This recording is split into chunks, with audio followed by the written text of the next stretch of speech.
Hello, today we're going to be talking about electrical power. Some of the things that we want to get accomplished today is we want to differentiate between direct current and alternating current. We want to be able to relate electric power to the rate at which electrical energy is converted to other forms of energy, and we want to be able to calculate electrical power and the cost of running electrical appliances. I've misspelled up here. Let's go ahead and throw a little L in there, otherwise I'm sure one of you, probably Alina, would point out to me that I have that misspelled. So I will go ahead and include that there. Sources and types of current. Well, one of the supplies or sources we have is some batteries and generators. They supply energy to charge carriers. Batteries and generators, it's different than electric current. Current can be direct or alternating. Direct current are charges that move in a single direction. Alternating current is the direction of charge movement continually alternates. And one of the ways I explain that is, think about a bicycle. And on your bicycle you have your chain. I don't know, maybe some of you never had a bicycle, but I had one. And I had some bikes where the chains could only go in one direction, because if you went the other way, that was the brake. And you went around, and so we got this chain here. What I want you to visualize is every one of these chain links, let's say, is an electron. And as we turn this, so here's my front sprocket, there's the back sprocket, and you have the pedal up here, and another pedal would be back here.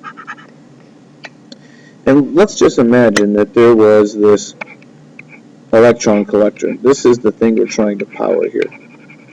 And now we can make our synapses, our relationship here. This is the thing we're trying to power. Let's say it's a light bulb. So we got a light bulb here on top of it. Now, as we turn the chain, these chain links or electrons are going to be going through here, and the light would turn on. But what I want you to understand is that this works in two ways. The first one would be direct current. We can just keep pedaling it and imagine that it won't go backwards, because that's the brake. So as soon as you were to try to pedal backwards, you would stop. Well, that's how direct current works. Direct current is it just continuously keeps feeding electrons through here in one direction. And as these electrons keep coming in here, the light stays bright. Go ahead and there we go.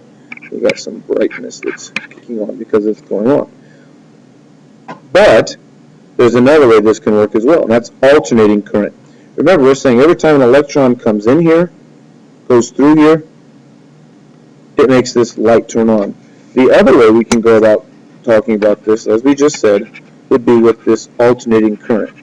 And another bike I had as I got older, you could pedal backwards. I could pedal forwards.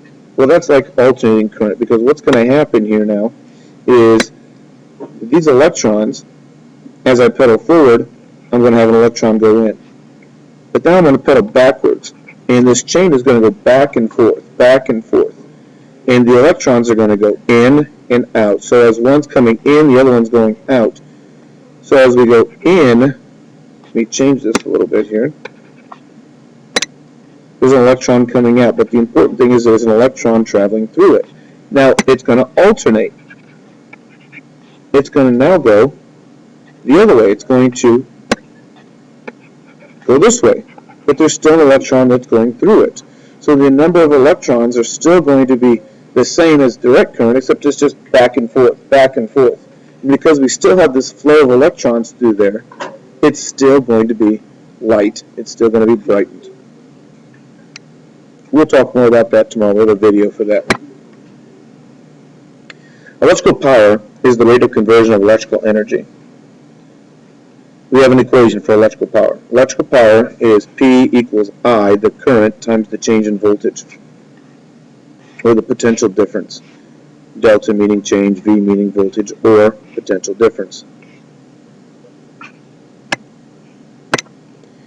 There are other equations that we could have as well.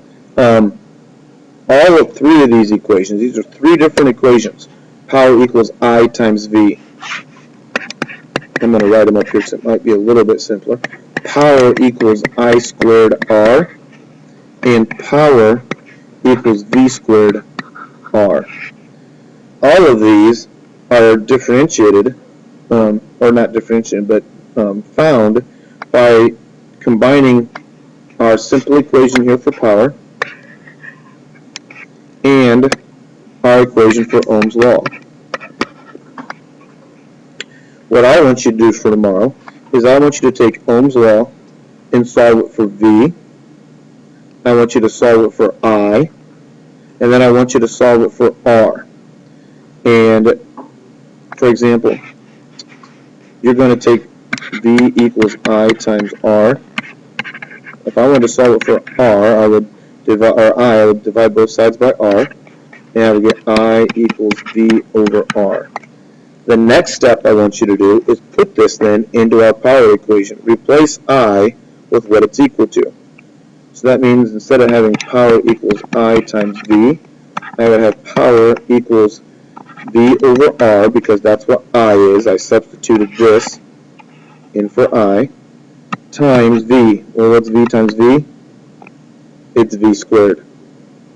I guess you only have one problem left to do. I want you to, by using Ohm's law and that equation right there, power equals I times V, I want you to show me how we get power equals I squared times R. So that's going to be one of your problems that you're working on tomorrow. Really, that's it for today.